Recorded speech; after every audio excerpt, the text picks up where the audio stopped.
Look at this. I got headphones on. I got a mic going. Baby. If Huh? only people could see you now. Hey, no video. We've gone through this before. All right, No all right, video. all right. Welcome to This Commerce Life. This is a podcast aimed at small, medium entrepreneurs focused on commerce. I'm Phil, your host, and Kenny, your co-host, will join us as well. And we're going to talk to you about the world of retail and commerce and how things are changing in the world. Turn you up, baby. It's a scary day when you have to turn my voice up. What's Sign going on of with you? age on your side. I'm doing well. Say something, Sonny. It's pretty much the way it'd have to be if you can't hear me. No, it's been good. It's a nice busy day, busy week. I'm glad it's done. Told you I'm tired this week. I just I obviously don't, I don't think you get over the COVID thing within the first No.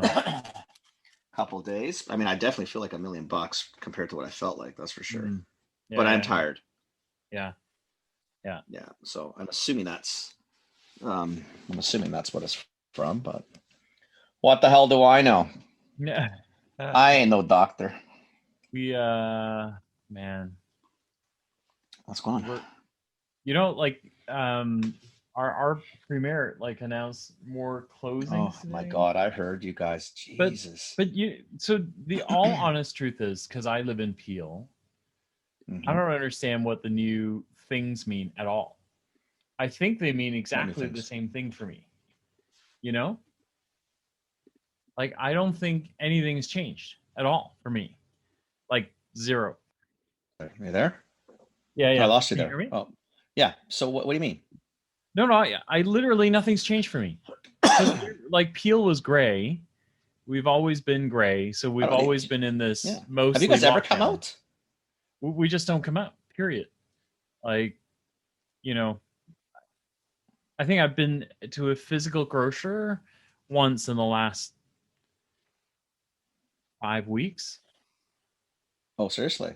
Yeah. Well, then, I mean, really, what's you can go to the grocery, right? So people are doing it. They come home, but that's really the extent of it. We our retailers open for the first time in February. I think it's hard for us out west to understand because we're not in the same world that you guys are in Ontario and or Quebec. Like, we're just not. I mean, there's not. Yeah. We really haven't been on any lockdowns, really. Yeah. Right. I mean, we've sort of always been open. You guys are like shut down. We were shut down, and then no restaurants in or out. Nope, none. And then beginning of whenever that was, I think it was just after Valentine's Day or something like that. We opened Feb 18th or whatever it was. Yeah. We opened back up. Restaurants are still takeout only, but they allowed outdoor dining. Excuse me. And then retailers were allowed a quarter of the occupancy, I think is the number. So that's what they were allowed, right? So that was just barely a month ago, like a month ago. It's right? so These different. guys all got ramped up. They brought people back, and now but when we went, we were at just under 1,000 positive tests a day, and now we're at 2,400 or 2,500, or the numbers the number's stupid, right? Our numbers are. Well, and I'm assuming it's obviously because you're obviously testing more, but you're obviously testing more because people are feeling, I'm assuming, just more symptomatic. It's not just a function of what it was. Yeah. You know, like in August when we're saying, well, we're already testing 100 and now we're testing 1,000. I mean, I get that, but I don't know, but I don't think anybody's getting tested right now unless they feel like they need to be tested. So I'm assuming that it's following the fact that people probably feel like shit. Yeah. Right. Yeah. So you're going in to get checked, right? Yeah. And then all the regions went to all these different colors. So Ottawa, for example, was orange, which meant you could dine in. So a quarter, if you could let in a quarter of the capacity of the restaurant for dine in. and they went back to gray even before this lockdown. Like almost every region in Ontario that went, even the ones up north like Sudbury and Thunder Bay, like all these guys that were like, oh, it's all, we don't have it here, it's only in Toronto. All of them went right back. Like they literally went to open and they went right back to closed again. Like we can't keep this thing, under wraps. You can't cut a break, right? Yeah. And it's not. I don't know. I don't know what it is anymore. I don't know. I mean, because we're all going to use the same excuses. We're all tired. I get it. Yeah. Right. And just so we're all clear. I mean, I've had it. I don't wish it upon anybody. It's not that fun. So honestly, like, it's not something that I think you should take lightly. I mean, it's pretty serious. I think the problem that we're having is probably the same problem we have out here, is that it's this back and forth. You're thinking, Christ Almighty, just close or open. Like, just do one or the other. But this shit that if you don't know if you're open today or you open to, like, what's going on? Like, someone just call it. Right. But maybe we just got to learn to listen. I don't know what it is, Phil. I don't know. I don't know the answer to this either. I really don't. I don't get it. Man. Anyway, it's just making it hard for business too, though, right? I mean, 100% it is. Yeah. And I just don't know how long we can all go on like this. Yeah. Well, I mean, I guess it's I guess we're really just trying to outrun. We're trying to outrun it now, right? With the vaccines. Yeah, but how are your restaurants going to outrun it when they're closed? I don't know. How are your small independents, anything in Ontario especially, or Quebec? How are you guys going to outrun it? I mean, at least ours are open. Like, we can go to a restaurant tomorrow night. We can go out. But they're outside only. Though. But they're doing takeout. I understand that, but after a while, how many meals do you want to eat at home from someone else's food? No, even that novelty wears out. But I think for the restaurants, they're figuring it out now. Like, I actually think that they're starting to, because the ones that we frequent, not the chains, but the local guys, they're doing all right. Like, they're, I mean, they're always, you ask them, they're always going to say they can do better. But if you're not paying staff, see, again though, right? So how do you do better? Well, you just do takeout. What does that mean? Well, I can cut my staff in half, right? Because I don't need them. That's great. But what are those staff going to do? Yeah. I agree. Do they get to eat? Do they get to work? Or yeah. Right? No, I agree with you. I just I don't know. It's almost like you No, I don't know. It's like the lesser of two evils, right? It's like, do they close and like the business goes under, or do you try and save? You can't save everybody. Like, who do you save, right? I don't know.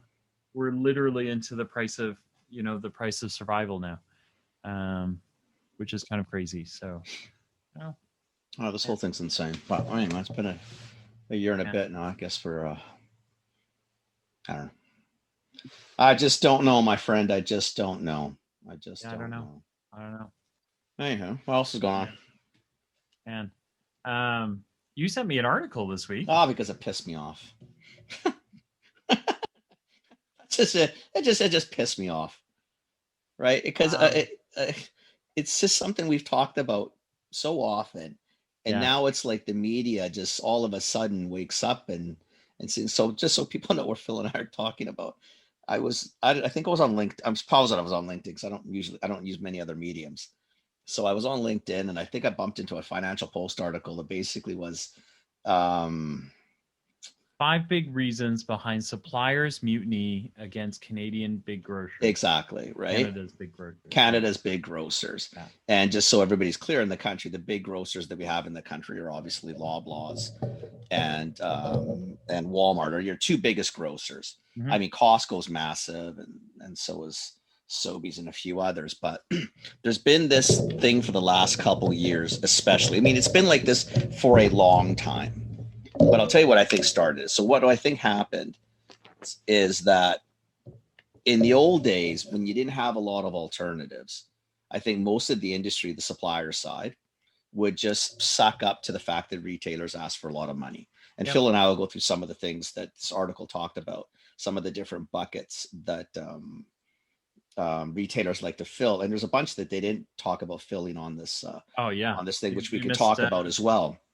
They missed a whole bunch of them. They missed a whole bunch of big buckets. And this is where I Yeah. wanted to clarify this too, because it pisses me off again when they should just learn to ask people, because some of the other buckets are even more offensive than the buckets that they've talked about here. But I mean, it's typical. What happens is that when there wasn't a lot of online options and there wasn't so few retailers to choose from, you pay to play with people, but there's a lot of people you could play with that didn't cost you an arm and a leg, right? As you start to amalgamate and consolidate, you get less and less. And now you've got a few big players owning most of the grocery market in the country, and they know that. Mhm. And they've really put the screws to suppliers to basically, really and truly, in essence, to not only provide a decent cost so that the retailer can go out at a retail and make money, but they expect the supplier to, in essence, that margin is basically, I guess, a given. I don't know what else to say. And then there's a whole bunch of other money that we just want from you because it costs us to open our doors. Therefore, you should pay to have us open the doors. And this year, brutally more so because of COVID, like Loblaws, I think, is saying that they're $1 billion to $1.5 billion behind because of all the COVID initiatives they've had to take to plexiglass and security and yada, yada, yada, yada, yada, right? Except behind is a relative term, right? Behind is always a relative behind term. Their profit. Behind what their shareholders probably want, what the owners want. Behind, It's they're just behind it from what maybe they expected or what they showed. I don't really care what it is either. They're not losing money. There's nobody going bankrupt in that situation there. Yeah. Right. But what they do is they expect I guess the suppliers to sit there and just keep taking it on the chin. So I don't know if you want to go through this article, Phil, if you want to just hit the highlights of it. I mean, well, here, why don't we do, the article kind of goes through a bunch of things. So this is just so everybody knows. It's a March 30th, 2021, a Financial Post article. So 2 days ago, it says, I just opened it up to you. It's a 5-minute read. It's not a complicated read. We'll put the link in the episode. Put the link on as well. Right. Yeah. And what even sort of precipitated this article, I know, is the Sobeys president, and I'm sorry, I can't remember his name. And it's tip of my tongue, it's not going to come. But anyway, the Sobeys president a couple months ago basically did copy a letter, write a letter. What's his name? Mark Poulin. Okay, so Mark comes out and actually sends a letter to the trade, in essence, to the public, basically saying that, Sobeys is going to be one of these retailers that's going to try not to have this adverse, just always in the trenches fighting against each other relationship with their suppliers, because what they were saying is, listen, we're going to view our suppliers as exactly what they are. They're partners in our success, and we need them to be healthy and profitable, and we need to treat them respectfully so that they treat us respectfully, which started a lot of people in industry going, well, you know what, that's great, there's just words and this and that. But he's penned it a few times now. And to the point where the Financial Post and a few others are actually talking about it. And I think Sobeys is going to get some good traction out of this potentially, if they do stand with what they're saying, which was trying to treat the supplier side just a little more respectfully, I guess is the only word I can say. I mean, if you're not in the industry, it might be tough. You might just think, well, it's just they're being crybabies. Yeah. But I think you really need to understand or appreciate how brutal. So here's a good way. I think this is a good way to break this down so that it's not too high levels. And you let me know whether this makes sense. As usual, Kenny and I didn't prep, but I think, like, let's take sure we did. I read the article. Let's take a brand new product, for example. I say, right? Go back to the prep part. I read the artitle. You read the article. That's like huge prep. I was like studying. Okay. Holy shit, man. Are you kidding me? We're way ahead. Okay. All right. My God. I even posted the article in front of me. Let's say we make Kenny and Phil's barbecue sauce. Okay. Yeah. So Kenny and Phil get together. We make a barbecue sauce. Like you guys have known us, it's been like 3 years together. We figure we can make barbecue sauce. So we make a barbecue sauce, and let's fast forward a little bit. So you and I, we go to farmers markets. We do all of that stuff. We figure out that this barbecue sauce is the shit. Like, this is the one that kicks ass. We now want to get this into grocery stores so that everybody can buy it, right? Right, because we've also been told by consumers, so it's not just Phil and I. Yeah, People love our barbecue sauce. We're priced properly. Yeah. Right? Yeah. We are going to make some money. We understand this game to some degree. Yeah. So we're in a good spot, right? We're not too we get this industry. Yeah. But okay, so let's do a little, because I think this is where you kind of go, holy shit, right? Like, and I think if you're not in the industry and you are a consumer, this is also where you go, holy shit, right? Because these are those things that you wonder, everyone grumbles, right? Because groceries are getting a little more expensive. It's always a little bit more expensive. And sometimes it's justified. And sometimes then you wonder why, right? And, some of this is, why, right? So if Kenny and I, for example, we sell this stuff and it's great, people love it. And we decide, hey, we think we've got something here. Let's figure out what grocery stores we can go to. There's kind of like a whole host of little independent guys that we could show up at. If we go to the independent guys, they would say, yeah, great. I need to make, X number of margin on the product. Off you go onto the shelf, and here we go. So we start selling, and we think this is pretty cool. But, the independents are probably like 5% of the market, maybe. We'd like to get a little bit bigger. Kenny and I want to make some real do-re-mi. So we start looking. And so really, as soon as you start looking past the independents, there's probably there's Loblaws, there's Walmart, there's Sobeys, and Costco. And then we'll stretch it out because there's a few more. There's Metro. Okay, Metro. There is Save On Foods, the overweighty food group out here. Yeah. Federated Co-op. Just so people understand. I mean, we're going to struggle now. We're really we're in struggle mode now, right? Because now after that, now we're into regionals. So if you're a BC listener, now you can talk IGA, Quality Foods, Thrifties. I'm assuming if you're in Ontario, you're talking who? Highland Farms, Longos. Longos. No, there's been all those guys have been. Well, so are some of our guys here, but they're still run as independents. So Longos is fair.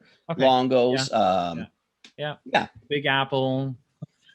Okay. It gets small fast, right? Well, then you're your Rabas like we would be out here, right? You're starting to Brothers, play. Things like that. Yeah. But just so people understand, I mean, once you get past sort of number 7, I think on our little list here was I think Federated Co-op. Like you are really starting to get we talked about 80% of the market, right? You're maybe even a bit more. Maybe even a bit more. Yeah. Maybe a bit more. So let's take the top 3, which probably make up 60% of the market. So let's go Loblaws, Walmart, Sobeys. It'd be pretty close, 50 to 60% of the market. Maybe give or take. Yeah, for sure. I think a lot closer to 60. Yeah. Than 50. And just so you know, right? Like there's some complications in this where depending on who you are, we name Costco in here, and so from a pure dollar perspective, Costco's in the share, but some people would not count them because they're a membership, etc. So let's just leave them out. For argument's sake, it doesn't matter. Just those 3 are your big guns. Sobeys, Loblaws, and Walmart. So let's say that's 60%. That is pretty close to 60% of your market. It's got to be in there, right? Yeah. So if we want to make do-re-mi, we got to go to those guys and say, we'd really please, sir, we'd like to. Well, please, sir, is a nice way to say it. It's a little harder than that, but that's okay. Sure. Yeah. Like that's going to get you anywhere. Right. And so let's break that down a little bit more, and let's say we go to Loblaws, right? That's what most people start. Yeah, and so you that's your largest grocer, and you would say, "Hey, Loblaws, we want to be in your stores. We think we can make you good margin. We think that we know that the customer really loves this product, and we're in a bunch of independents. We can show you some proof that we're there." Yep. And they would go, "Cool, that sounds good. All right, let's bring you in." And you'd go, "Awesome. What do I do now?" And they would say, "Okay, well, first of all, you've got to pay me what they call a listing fee." Right. And a listing fee is simply that. You're going to pay us the labor it takes to literally list your product in our system and then get you into our stores, because there's a labor cost of putting you on shelf, the tags, the making Where of to put you, someone has to space, build the schematic. It's like building a house. You got to say, this is where the bathroom is going to go. Well, this is Yeah. where our barbecue sauce is going to go. It's going to go Yeah. next to these barbecue sauces in all stores. Yeah. Now the stores have to change shelving potentially too. Some products go in, some products go out, but there is a labor component to it. Right. Just so everybody's clear. So it's not a matter of just, Yeah. Someone says yes and they click a button. There is a process. You got to get everything in, your item number, vendor setup, blah, blah, blah, blah, blah. Yeah. Now, the fun part is when I tell you how much it cost you to have that lovely privilege. So it's general, like I don't know if I'm dated here, but it's I remember the cost being somewhere around the $35,000 range. Is it more than that now? Oh God, yeah, it's way more than that. Oh really? To get a base, again, I'm not going to get this right, and I'm sure we'll have some of our friends correct us.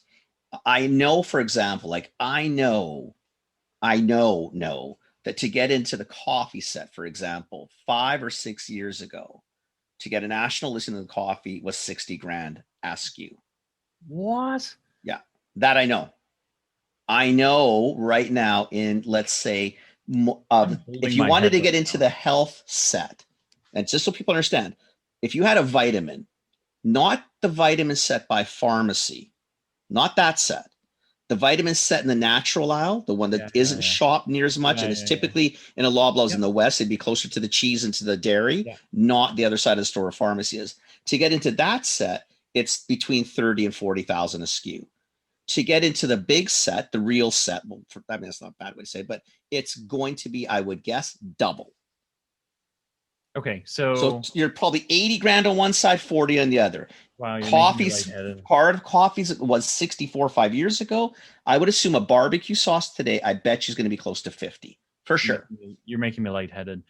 Just so everybody knows, so Phil and I have that one flavor barbecue sauce, which we don't, by the way, because you know what, Phil and I are pretty creative people. We have 3 flavors of the barbecue sauce. Yeah, we got regular, we've got a spicy, and then we got like a smoky ones. We got 3 really cool flavors. So to do the basic math, we knock on Loblaw's door, and just so you're careful, Phil, too. If you knock on Loblaw's door, the implication is that you've accepted the listing fee. Right. Not that we're negotiating.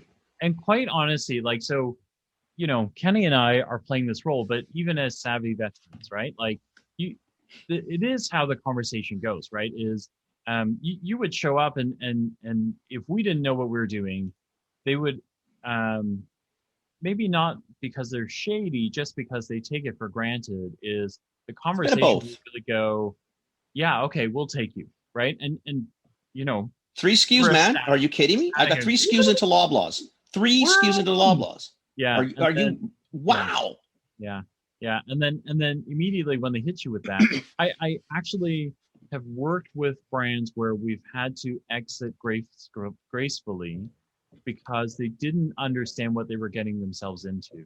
So there was a keto brand probably 4 or 5 years ago. I wasn't really doing this for real, but it was a friend of a friend, and she called and said, listen, I just got listed at Loblaws. And I went, that's amazing.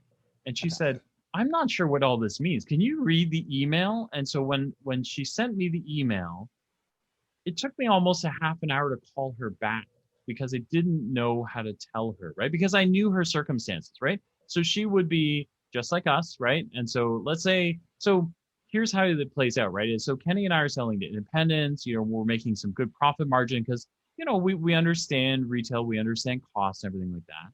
So we probably make a pretty good margin.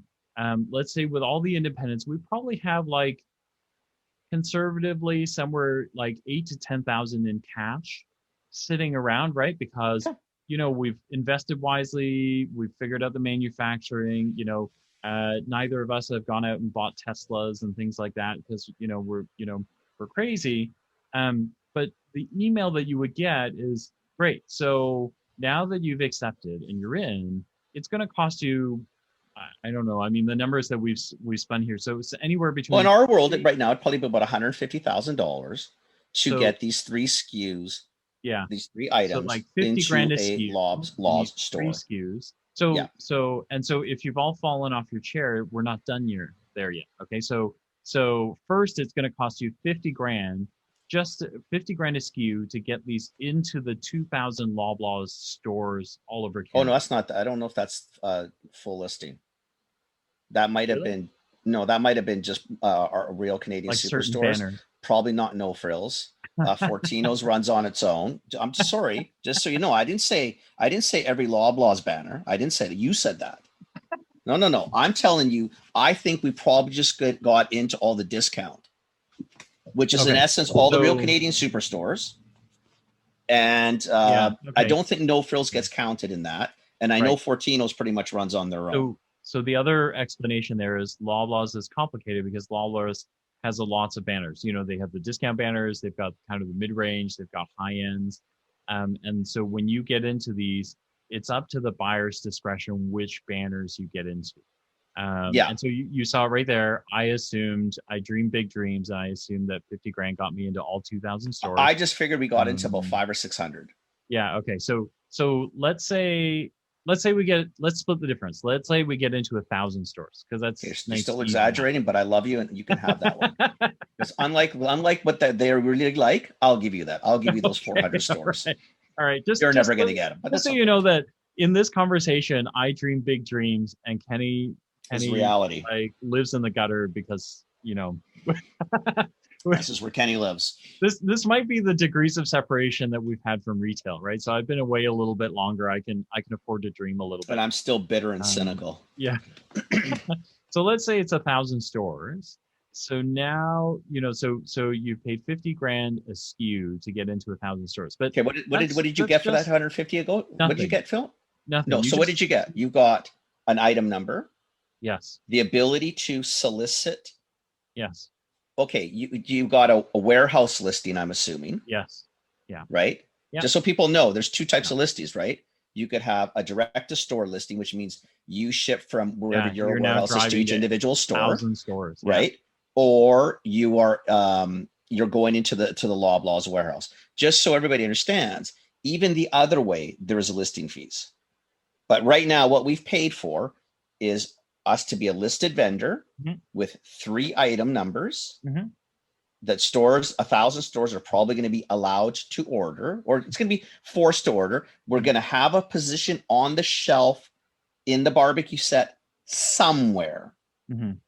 We don't know where. You're not going to pick top shelf. You don't pick bottom. You don't pick anything. We could be on the bottom. Yeah. We could be on the top. I don't know where we are, but we're somewhere in 1,000 stores in that set. That's all we've got. Correct. How long are you allowed in there, Phil? Like how much time? 2, 3 years, 4 years with that money? No. I thought it's 10 a years. year.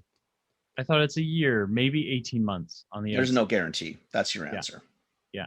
So basically what you've bought, you've hoped you've bought about a year. Yeah. Maybe a year and a half, but performance there's will- no guarantees. Yeah.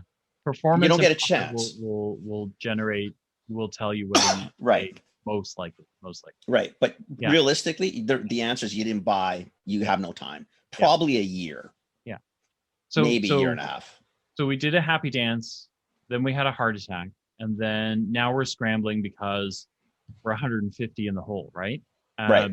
We probably got about, honestly, it's a gut feel, but I think it's like 8 to 10 grand in cash, maybe.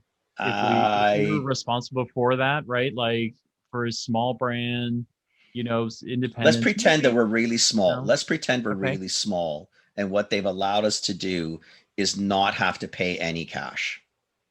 Okay. Let's go out on Right. the limb and say, wow, okay, you know what? So what we got in the mail or in an email is a piece of paper saying, awesome guys, welcome to our family of lovely stores. $150,000 is what you owe us. You don't have to cut us a check, but you owe us this money. Can we do that? So no cash out. Yep. Not Okay, necessarily realistic, folks, but let's pretend. Yeah. So now you're just waking up every night in cold sweat because you now owe the biggest retailer in Canada, country. 150 grand. And you've Now- got no sales. But You haven't started you're yet. not done, because then the next thing that shows up is the supply chain analyst who says, listen, so you're in 1,000 stores, Yeah. 3 SKUs, and I'm going to need 6 bottles of each product on every shelf, not including, probably twice or 3 times that number in warehouse fill, so that, during barbecue season and these things start flying off the shelf, I can replenish, right? Right. So at this very moment, Ken and Phil are going, what the fuck? This is more barbecue sauce than we've ever made in our lives, right? We've never seen this many bottles. We're like creme brulee guy creme right brulee now. guy. Can somebody give us bottles? Like, we need 1 million bottles, right? So now you are scrambling to figure out, how do I find 3 times 1,000. Just so you know, though, too, to be comfortable, we're not going in tomorrow morning, right? The planogram's not going. We're talking. It's April 1st today. Yeah. The planogram's not launching until August 1st. Okay, so we've got April, May, June, July. We've got 4 months before that first big order. We got time. We were very fortunate. We're going to miss barbecue season a little bit, but we're fortunate. So just to fill the shelves at all 1,000 Loblaw stores is 18,000 bottles, right? Plus, that's probably more than Kenny and I've ever made of this entire lineup, our entire time together. And that is probably easily double the number that we've sold through any independent, all of the independents that we have. My God. Yeah, at least that might be as much as we've actually sold. Yeah. To year to date, 2 years to date, 3 years to date. That doesn't include the warehouse, would then be like kind of 3 times that number to make sure that you had enough stock. Which warehouse, Phil? Are you assuming it's one location, or is it at 1,000 stores? You're probably at 2 warehouses, right? Maybe 3. Possibly 3. You might be you might be 2 in the west, 1 in the east, maybe 1 in Quebec. Yeah. And potentially now that's 4 warehouses. And we haven't talked about logistics costs or anything. So I'm actually just going to leave that because my brain's going to fry. Yeah. If I start thinking about that. So let's pretend it's actually all going to Ontario. It's all going to the main warehouse. Okay. So we're at 18,000 bottles times 3. So we're at 54,000 bottles of barbecue sauce. And they're probably not going to do that. They'll probably be nicer than that. Just so you know, just so we make it too dire. It's probably double. Okay. So you're probably going to need about 36,000 bottles on that first order. Yeah. That's probably what you're going to need. You might want to build another 18 because if it does start to take off, and basically what Loblaws is probably going to want is at least 3 to 4 bottles a month. Yep. So if you have got 12, 6 going in and 6 in reserve, you might be looking to say, listen, the next order might be October 1. Just so we're mentally thinking, we've got to build. So what do we got now, Kenny? So I'm thinking we got about 36,000 bottles that have to be ready for the August 1. Yeah. And then I think we should have another 36,000 planned for the 5 months after that to take us to the end of the year. Okay. So I think we need 54 to 72,000 bottles. Okay. So we're $150,000 in the hole. We are leveraged up to our nipples. Or past. Yeah, or past, right? In finances now, because we literally have sacrificed our livers, our organs to get to 50,000, 60,000 bottles of barbecue sauce.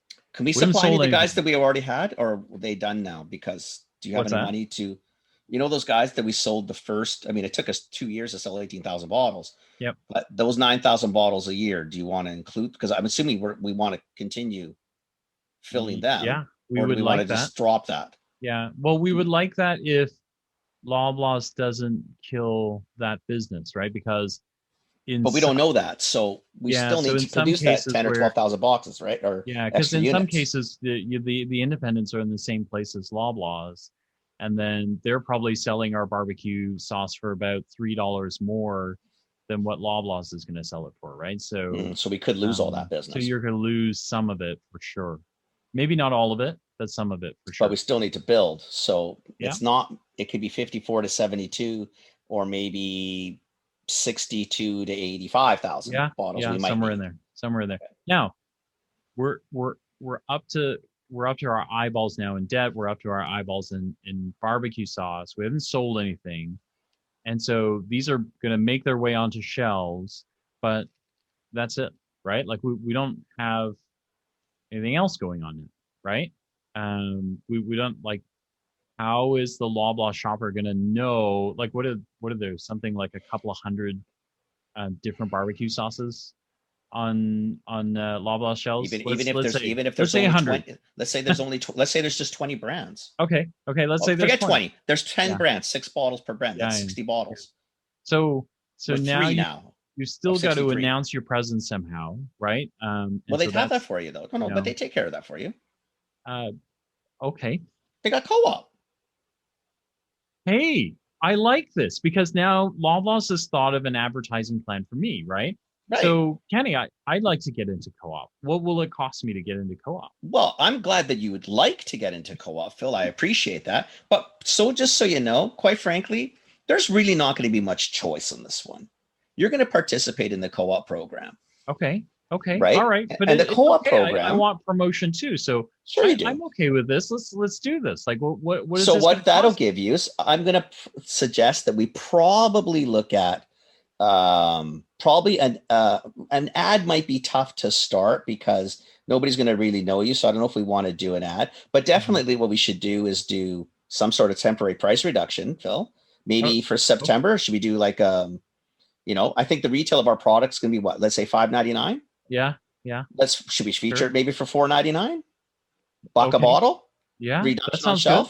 good. Like, Yeah. is that so? You guys are you Loblaws are willing to take the margin on that, and then so we'll just what we'll run do it for as, you. What we'll do for you is we'll help you. We'll get you to the $4.99 Okay. from $5.99. Okay. You just owe us $1 plus some small fees because we have to process. Someone has to go count this, and there's till tapes. Maybe there's computers today, but maybe the computers will be down. So there's a cost, like there's an admin charge. So probably about $1.15 ish for every bottle that you sell is what you owe us. But we'll give you a $4.99 retail. Give you a little sign out there. So, we don't do Loblaws, signs anymore. So you're not no, gonna help no me sign. at all. Yeah. Well, no, you're going to be on our webpage with a slash on the $5.99 saying $4.99. Okay. And all right. I don't know, Phil, if September is a free month for new people. It might be $10,000 to do that. On top of the $1.15 that I'm going to charge you, but there's still a cost to do a flyer. So. Oh, absolutely. Just because we don't chop trees down and use paper anymore doesn't mean we've stopped using paper, theoretically. So those costs from the days of old, when all we had was television and newspaper and print, we've maintained and held on to those costs, even though you could do this all yourself on Instagram, Facebook, Google Words yourself, but you're going to still have to do that. But we don't care. We want the $1.15 per unit plus 10 grand for the privilege of participating in that month thing, because I have to not put signs up in the store and not do anything for your product. But so you're basically now into me for $150,000 in listing fees, $10,000 for the first ad. If you sell, Phil, 10,000 bottles, you will owe me another about 12 grand worth of margin protection, because I gave you $1 off, but I don't want to pay for that. I don't think I should have to lose that $1. We let you in our store, remember? I mean, come on. The least you could do is show up and protect that $1 degradation in my margin, because, I don't have the money. Yeah. $70-80 billion company, buddy. We're barely making it through the day. So it's COVID's killing us, Phil. COVID's killing us. Oh my gosh. Yeah. And so, COVID's killing us. So we're kind of like, okay, let's see what else haven't we covered yet? So we got listing fees. So are you going to do that or not? So you're going to do your September? Yeah. What Maybe we choice should do do a December too. You know why? It's what busy choice do time. I have? Condiments are I've huge. committed to 80,000 bottles, right? Like I got to move this stuff, right? Right. So, but you're okay. So you got your 150,000 plus Yeah. two $10,000 hits plus the 10,000. So you're into me going for about 190, 195 is what you should close 2021 with, based on orders coming in from August 1 to December 31. And my hope is that this is enough, right? Because I don't actually have any more. So my hope is that this is enough to get me through, and that the performance of the product at this point generates enough that it will actually make it, right? Like that it's going to, that the buyer next year is going to go, you know what, you're not in the bottom 10. So some of those guys are going away, but you're going to stay. Right. Which is great. It's great. Which is good. It's going to cost you more because I want to feature you more, but but you'll stay. Right. But I want people now to understand the math, right? So we're into this gig for about $190,000, right? 2 TPRs, temporary price reductions, the scan backs on each, the listing fee. Just so everybody knows, this $5.99 retail product, we are probably making $1 per unit. Yeah. Actually, Phil and I are brilliant. We are so freaking smart it hurts. We are making about $1.75 a bottle. But don't tell anybody. No, don't. But we're making about $1.75 a bottle. Yeah. So what we need to do to get at least this year's money back is basically sell about 175, about 100,000 bottles. Yeah, about that. 110,000 bottles. Yeah. Right. We're only going to sell in, based on our calculations, about 80. But we will get all our money back when we get to about 175. Yeah. Yep. Well, not 170, because it's $1.75 a bottle is what we make. We only need to sell 110,000 bottles or so. So now we're still new at this, and there's a couple more things to think about. So one is we've never really shipped this many bottles before ever, right? And so, we're pretty clever guys. Hopefully we get this right most of the time. But if, for example, we screw up an appointment, or the truck gets a flat tire, or the truck gets in an accident, breaks some of the cases. Actually, no, let's leave damages right out of it. No, don't do damages. We're shipping with the best carriers on the planet. Let's just say we're shipping with the best carriers of the planet, but there's still an outside chance that they're going to be late, they're going to miss an appointment, whatever. As soon as you do that, Loblaws is going to be like, listen, I have a finely tuned logistics machine that you've now screwed up. Yeah, because customers are screaming for that product that you now missed. Yeah. It's just like there's no barbecue sauce on shelf. People are dying because of it. You are going to have to pay us. We're going to fine you because you're non-compliant with our terms. Yeah. And so typically those, I think I'm going to be dated on these, but I feel like the terms were like 30 grandish for like, I think it depends on size of order. I mean, on orders that we're talking here, I don't know if they'd be that high. Okay. But I think 5 to 10 grand is probably going to be, well, because J&J was probably shipping $250,000 to $500,000 at a time. Yeah. Right. I would assume that a $5,000 to $10,000 hit. Okay. For the size of orders we have, could be in order. 30. Well, at that point, it doesn't really matter anymore. It doesn't really matter. It didn't matter after the listing fees, but so who cares? Yeah. Okay. But I would guess it'd be something like that. So let's say Kenny and I miss a couple of times in the year, and even then, that's that's probably like a 2%, 3% miss rate. But let's say we miss a couple of times, that costs us $20,000 in fees. We're gonna have to pay them, otherwise, there's more problems coming. You miss 2-3 times a year. We had other worries. Never mind that we're not gonna be around. Yeah. It's not gonna matter about the fines after that. Yeah. So let's not miss 2 or 3 times. Let's just say we missed twice. Okay, so let's spread out. We missed twice. Okay, so now we've got $20,000 more in fines, but let's say everything goes well and we do great. Let's say we survive all this, and in our second year,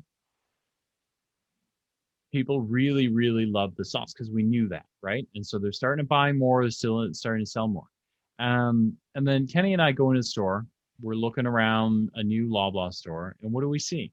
We see a President's Choice version of Kenny our and sauce. Phil's sauce, except now it's Kevin and Peter's President's Choice sauce. Sure. And it's at Yeah. $4.99 every day. It is. Remember that we're at $5.99. They're at $4.99. So we kind of go, well, it looks a lot like our sauce, but it probably isn't like our sauce. We It's take not it 100%, home. but it's pretty close. We take it home, and it tastes so damn good that it's just, now Kenny and I are thinking about buying Kevin and Peter's sauce for $1 less than our own sauce, right? Yeah. So now, just when we're starting to get on track, and we're starting to, we're keying in on that 175,000 bottles, right?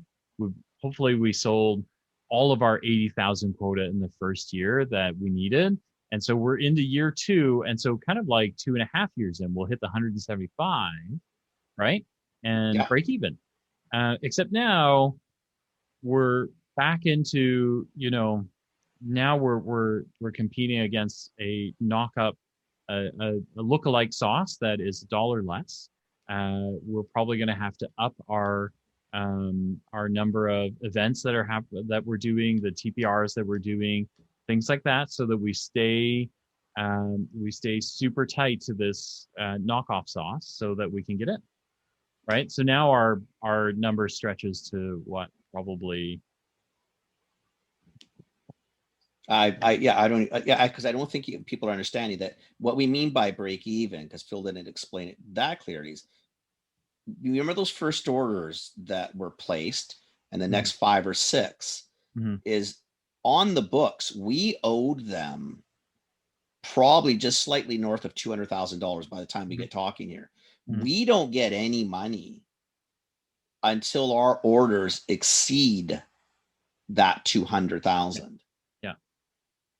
Right. Yeah. So we may be a year and a half, 2 years in, and not see anything, even though we have shipped our 90,000 bottles. There's still maybe nothing coming our way. So we're still on the hook. We've got to pay our suppliers, right?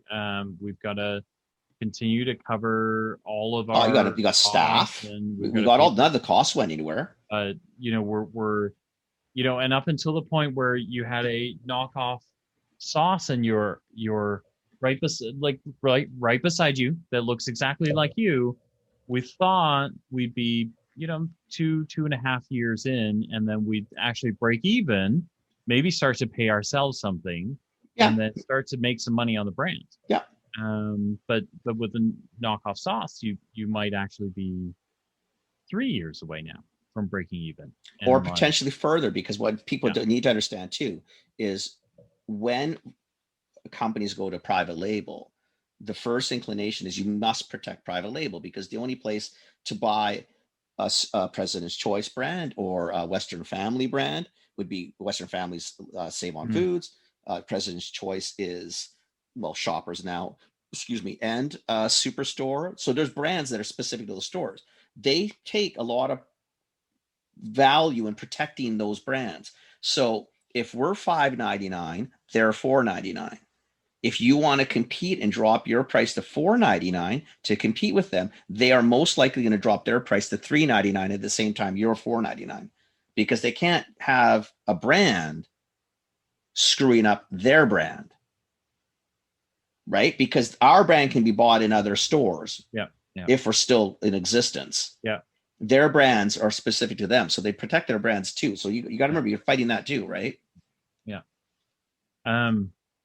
And then let's and that's not even the worst case. So the private label, we threw that in there, but it's typically, that's probably not going to happen until about year 5 or 6. You got to really establish yourself as something pretty skookum before they probably knock us off. But the listing fees, the fines happen day one. The co-op and the ad money that we talked about, the privilege of things, those happen day one. Those don't wait around for you. Those are things that happen, right? And let's say Phil and I even got really lucky. Even if Phil and I did 150,000 bottles the first year and blew it out of the water. So we're 9 months in and we've paid off the $150,000 in listing fees, right? We've paid off those two $10,000 hits. We finally paid off those other two $10,000 hits in the scam backs, right? So your first check is ready to go. You've got your invoice in. It's April 1. When are you going to get paid, Phil? Well, like what would you think is reasonable? Something like 90 or 180 days. But I've floated you for the last 9 months, Phil. Yes. Yeah. So realistic, so people do understand that the terms right now, if you're small, probably net 90. Yeah. 189 net 90. And what the 189 means is that I'll pay you early, but I'm taking a percent just on top of what we did because I paid you fast. 1%. So we're going to give it's probably one. Yeah. Well, it's actually probably pretty close to 189 net 90. Okay. Yeah. Right. They're going to take a discount most likely no matter what they do. Let's say they don't. Let's say they're net 90. But 90 days now. So the day that's from the day you decided, Phil and I, we phoned the warehouse or the manufacturer. Okay, print, go. 2 weeks. So they bought all the raw materials, or I should say, we bought all the raw materials. They put it in our bottles. They're ready to go. Yeah. They hit our dock. They get on a truck. They hit their dock. 2 weeks later, by the time it leaves our warehouse, because we're lightning fast, we are super efficient. So the clock starts when?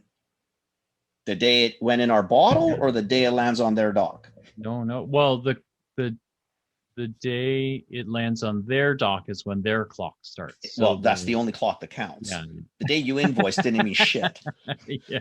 The day it hits them is when the clock starts. So potentially I could be 105 days out before I see payment on that order. And we busted our ass and we got our money back in 9 months.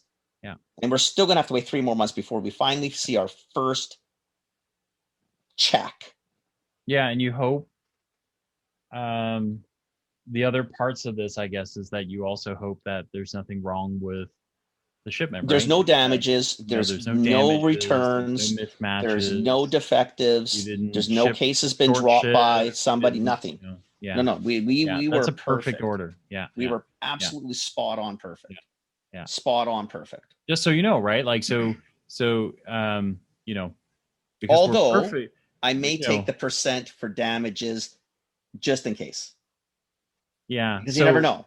So here's so with new guys, it's messy, right? Because Loblaws assumes you're not perfect at your logistics like Loblaws is.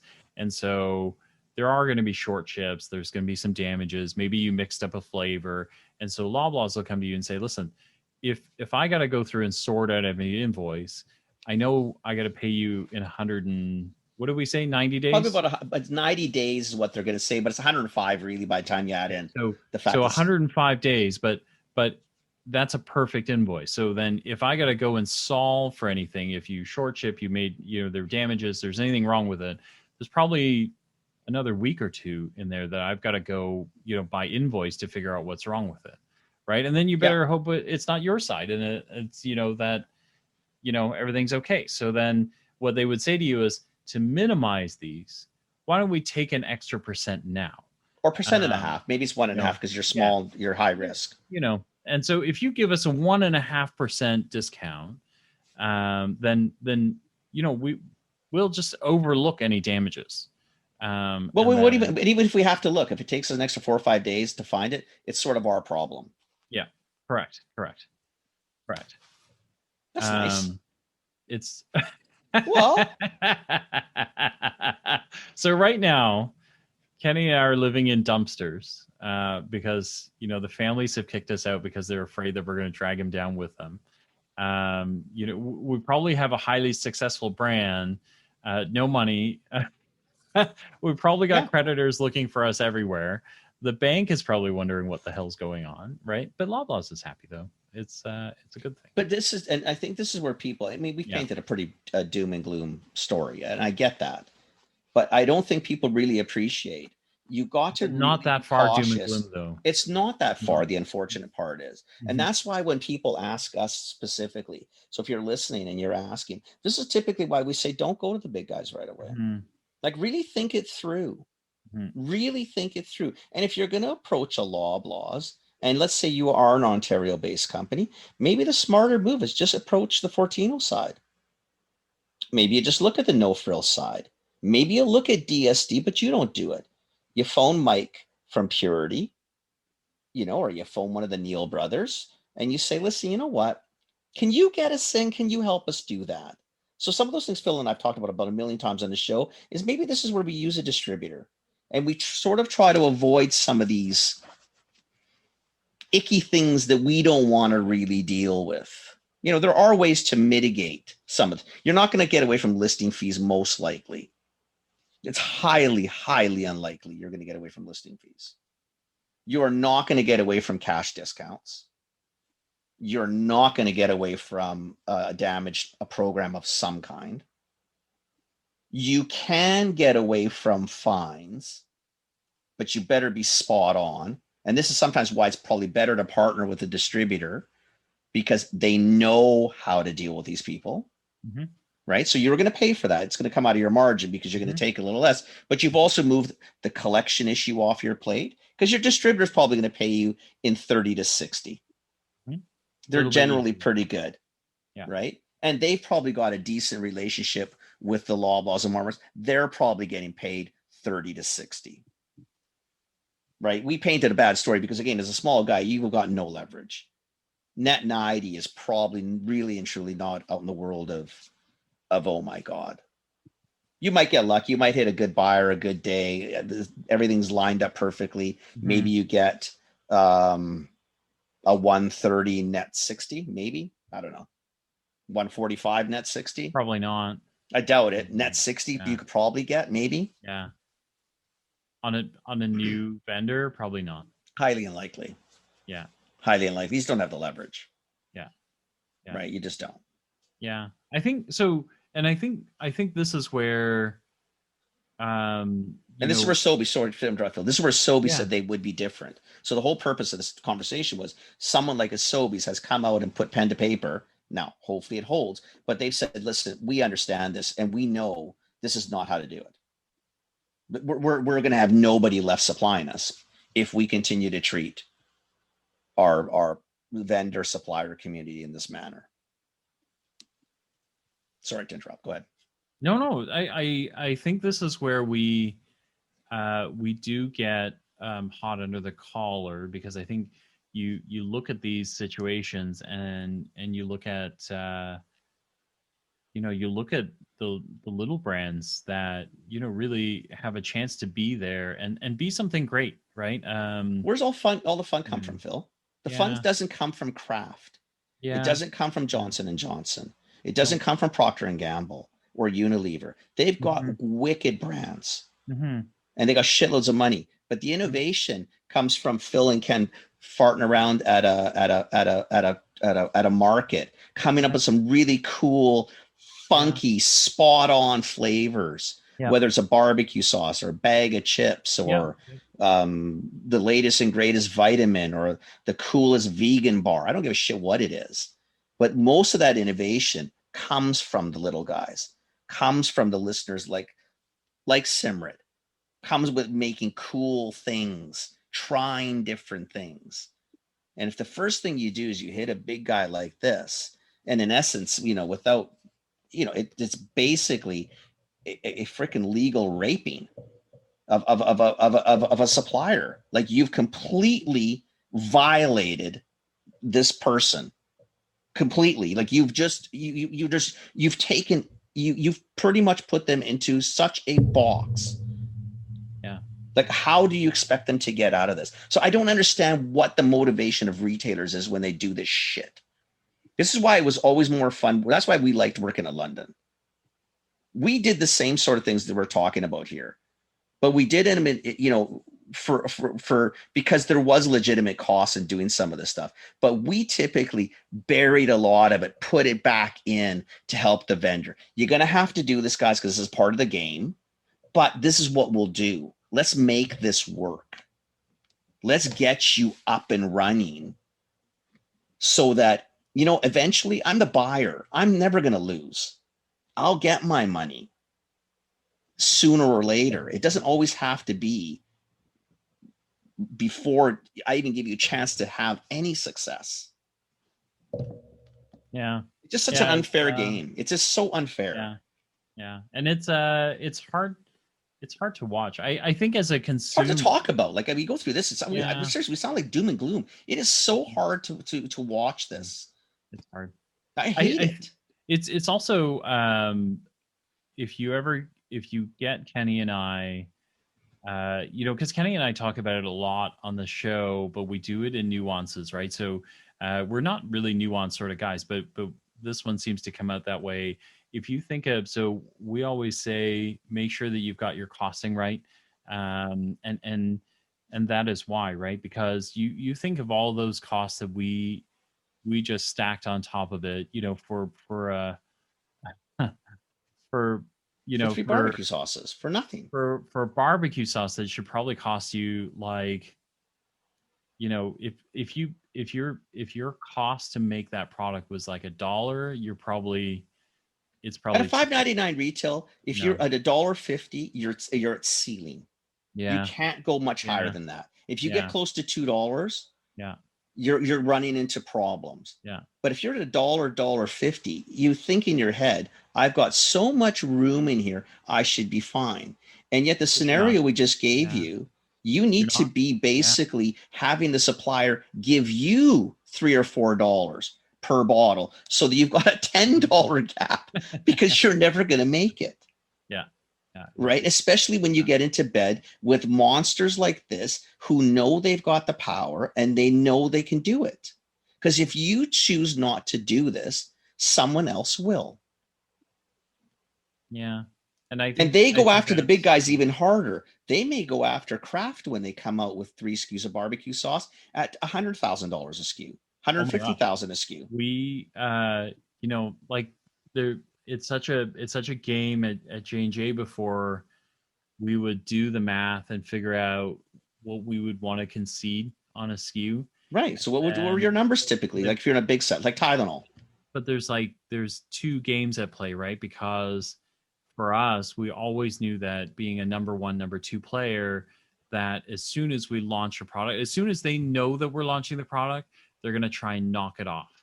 And so you literally cut the window down to what is the last couple of days before we must present, right? So we don't miss the planogram. And then you would cut it right down to that. And then you would those 2 days would be like negotiating, it would be presenting, and then it would be getting the listing, and then trying to give them as little information as possible so that you bought yourself as much time as possible, right? It's right. But it stopped you from doing anything simple, which meant that every product you came out with had to be more complicated than it was worth. Yeah. Because you had to make sure that you either had some patent protection time, or you had a complexity in there that none of the generics, and generics we mean anybody who can make a knockoff. I don't care if it's a food or a drug, but where they couldn't do it quickly. It may take them 2 years to find the machine to poke holes in the rapid release Tylenol or whatever it was. It doesn't matter what it is. Yeah. Right. But when you're talking stuff like Phil and I are talking, barbecue sauce is not a complicated commodity, guys. No. They take it to the kitchen, get some chef to reverse engineers it, and they've got, okay, this is what it is. Now, they may not want to knock off your product. They may not give a shit. It's not worth it to them. Yeah. Right. But that chance is always there. Right. And you got to be cognizant of that. And you got to really be careful of the people you decide to partner with. And this is why, when you and I talk so much, and even to the friends that we have, there's reasons why we push people into distributors, 1, and 2, why we really like supporting the independent channel. Yeah. Right. And that's to me, Save On, I'm fine with. Yeah, they're a little expensive, but at least they're relatively easy to deal with. In all respects, I mean, this article does mention Loblaws and Walmart a lot. Walmart doesn't have listing fees. Yeah, Walmart is just brutally tough on you. Yeah. Like, you don't miss a fucking appointment by a minute. Yeah. You miss an appointment by, like, you know, into the hour, you are paying. Like, they are really tight on supply chain. Like, there's no nuance in there. But the only, and I might be, yeah, actually, those that know me would definitely say this about me is I kind of cut my teeth on the Walmart account. They were awfully terrible to me. I've had some really terrible buyers there, really tough. Yeah. But at the same time, I really appreciate their sense of analytics as well, right? So, like, they gave you information at least, Phil. The other one doesn't. Everything, actually. The other one doesn't. Yeah. So that's another thing. So if you want to know how your product's doing, how do you know how our barbecue sauce is doing at Loblaws? Well, let me tell you, there's a data package that you could buy. What do you mean? Why don't I just phone you? You're the buyer. Why don't I just, Phil, how's it going? Listen, I've got lots of things to do, so I don't really have time for this. But Phil, you hop on the fucking computer. It takes 10 seconds. Just look at my SKU. How are we doing? Well, there are people in our data group that could pull you the information. Like a politician. And so, Okay, so can I just phone them? Yes, after you buy the package, and then you allot for their time, and then they can pull the package. But Phil, I just need a 3-second phone call. I got 3 SKUs of barbecue sauce. Really, Phil. just 3. not that simple. We've been in 3 months. Phil, please. I know. Phil, I know what it is. You go on the computer, you type in Phil's barbecue sauce. It's going to come up 50 bottles. Just help me out a little bit. I'm very sorry, but you're gonna, like everybody else. Everybody else. So who's the other person that I got to call? I know. Can I buy the? You know what? How about this way? Give me this one now, and I'll buy the data next time. No. Listen. Here's what you could do. You can either buy the data from us, or you can go to AC Nielsen, get the data. So if you go to AC Nielsen, and AC Nielsen is this great big syndicated evil data guy. So if you go there, it'll cost you $100,000. Nope, it'll cost you $100,000. So if you come to me, I'll give you the data. It won't cost nearly as much, and you'll get lost data. Don't worry. Okay, Okay, I got 3 SKUs. What do I have? $500? What? $600? $800? What? I actually don't know what it costs now. Things about 15 to 20. What? Some stupid number like that. Some obscene number. Okay. Yeah. I mean, I guess. Yeah. Why? I don't even know why I'm surprised now. But yeah. That's how that conversation goes. Actually, is it would never like. Now, for listeners, sorry to fill the direct. So if you're a listener out there, and if you came to folks at London, folks at Save On. I mean, Save On's getting a little tougher, but you could still do it. Any of the independents on IGA, Buy Low, Thrifties, probably even a Fortinos, they probably get shit for it, but they'd probably still do it. Longos, your buyer will probably give you that information. Well, not massively readily. They're gonna may have to wait a day because they are busy, but you can get it. But like in London, we always loved London because you could buy the data, and London always they had the terminals out near the front desk, right? And so you could go up and pull your own data as well. And the reason we did that is make you buy it. It was a nominal fee, is because it was safe you guys from driving us mental. Because we had to actually do it as buyers. It took time. For a nominal fee, and I don't think we charged like it was $1,500, $2,000 a year, some stupid number. No, it was almost that all day. Like you can pull it all day in, day out, from home, quite honestly, remote. It was fun to go to London Drugs, right? So you didn't mind it because you probably ran into a buyer. You probably had you might have gone for lunch, have a coffee, shoot the shit a little bit. Yeah. Maybe get a little bit more information on how things are going. Like, and there vice were lots versa. of reasons why you would want to do it, right? So, but those days are, I don't know if they're gone at London, but they're definitely gone in general. Yeah. You could do that one time at Shoppers. You could do that one time at Loblaws. Like, those days are just not there anymore. Yeah, they're definitely not. Yeah. So I think this is hopefully this is helpful. Again, before you say yes to anything, we could go on for days. Before you say yes to anything, call somebody like us. Yeah. Go through our guest list. Phone Mike at Purity. Mike will walk you through it. Mike would be a great guy. Right. Phone Mark. Yeah. Mark will walk you through it. Yeah. He's a sales guy. He gets it. Dominic gets it. Yeah. Far Dad would walk you through it. Yeah. right? They've all been through it. They all get the game, Yeah. right? But at least they'll tell you why, what to watch the pitfalls Yeah. and what to be careful with, right? Yeah. Like, and in fairness now, just because we beat the shit out of them all the time, what getting into Loblaws is actually a pretty good win in Canada. It is our largest grocer. You can do really well with Loblaws. You just But you've really got to better be in the right understand that financial game. place to do it. That's all. You've got to understand the game. Just And gotta, we pick on them a lot because they just don't help you a lot. Yeah. And that's the part that I think frustrates the hell out of all of us, is that you don't need to be so freaking inhuman. You're a corporation, I get it, but you are run by people. So the keto brand that I helped, we had to call the buyer back. I had to do it for her because she had no idea what she was saying. What you going to say? So once I explained it to her, she actually hung up on me because she was so upset about it. Crying. And then she called me back. She said, "Listen, I'm really sorry." She said, "What the fuck am I going to do? Like, I just did the math on this. I'm going to be like a couple $100,000 in the hole. And I out don't of have business. that kind of money, and I don't know where I'm going to get it." And I said to her, "I actually think you're wrong because I did the math too, and I actually think you undercalculated your number." You're worse than that, just so you know. Yeah. Poor thing. So, which made her even more upset. So we actually wound up calling back and saying, "Listen, we love the opportunity, but what we really like to do maybe is before we go the full step, we'd like to test in a set of stores." And so the buyer was gracious enough and said, "It didn't really get it, right? Like, didn't really get it. It was kind of your prototypical buyer, and didn't get it, and said, yeah, okay, why don't I give you 150?" So they gave us the big box Loblaw stores, right? So they gave us 150 stores. What they charge? And so they charged us. So this is 5 years ago. So they charged us 22 grand Per SKU. Yeah, but again, so from what though? Down from 35. Okay, but I know, but that thank you. That's a nice savings. I But totally a get it. $22,000 hit is still a lot of money. Yeah. And I know I got the best, probably 150 stores. I appreciate all of this. That's wonderful. But seriously, that's your help?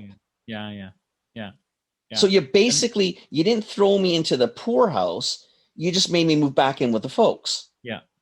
Well, I guess it's better than the poorhouse, but really? So that's your help? And we played some games there because I said to her, okay, and she had 4 SKUs, right? She had 4 keto SKUs. And I said to her, "Listen, that's still a lot of money." She was like, "Holy crap, that's a lot of money." And I said to her, "So how do you feel about this?" She said, "Look, like, I'm doing, like, without Loblaws, I'm actually making profit. With Loblaws, I'm not going to make anything. No. I'm going to be behind." And I said to her, "Well, why don't we do this?" So we've got it down to 150 stores now. We've started to shave off your liability. Do you feel comfortable to call them back and say, you don't think you can? She said, "No, I don't think so. My take on the buyer is, at this point, if I go back with anything else, they're just gonna drop me. It'll be too much hassle." So I said to her, "Okay, why don't we do this? Why don't we go back in a couple of weeks and we'll tell them that we've got complexity with supply chain. 2 of the SKUs don't have enough ingredients from our suppliers that we're able to supply the SKUs properly. We are worried about bringing that to you with those complexities. Can we just supply you 2 SKUs into the 150 stores?" Right. And she was like, "Oh, okay." So we did that, exactly that. And then that cut down her risk in half again. Well, that cut her, so now she's down to $45,000 or more or less in listing fees. Yeah, and then that now she also gets exposure. Yeah. 150 good stores. And then the buyer was because of the way we positioned it, he was very appreciative, even though we were totally lying, right? He was very appreciative. He said, "Oh, I really appreciate that. I'm glad you got that kind of guidance. I would have been really angry if you shipped me and then couldn't ship me again." Right. And she said, "Well, this way we feel better that we can be a good supplier for you," right? So she's doing just fine. She eventually got it down to 1 SKU. She realized, this is all I need, right? Like, I need the 1 SKU in there that has all the common ingredients that allows me to drop the cost. If she made it, that's incredible. Because to get to one SKU in a sea of thousands. Yeah, yeah, Boy, yeah. that's a tough. Yeah, tough, and it tough, it tough does game. fine. She thinks it could do more, but she is in a weird place now because she has one SKU, so she can't promote it, right? No. There's just not enough. She can't do anything with it, so it just sits there and it survives. It kind of does like I think somewhere between 3 and 6 sales per week, right? Per store Not too per bad. week. So it's not so bad. And then, but what she did is because we pared it down and we used the one SKU that has the common ingredients for all the other Right. SKUs, it drives down all of her Of her cost of goods and purchasing everything costs else. on everything else, right? Yeah. So there is a bonus to it. But Right. again, this is kind of very deliberate. Yeah, Thinking that was a this lot of thinking and- through before you yeah, got yeah. yourself into a And we hole. took lots that you of can't risks, get out right? of. Like lots and lots of risks, right? Like we easily could have been tossed out at any moment there. Right. So, Wow. yeah. It's crazy. Anyway, we could go on for days on this one. Yeah, we really could. We literally could. But we won't. Yeah. I think we killed people for Anyway, an hour and 15. We hope this was helpful. And Please reach out. yeah. Don't do anything stupid. Yeah. Or if you're going to do something stupid, at least know why you've done it, what you've Yeah, done, and what you're in for. And then at the end of the day, you make a decision based on whatever you want. I'm willing to do this. I'm spending no marketing money. I need to be in these stores. That's my exposure. No problem.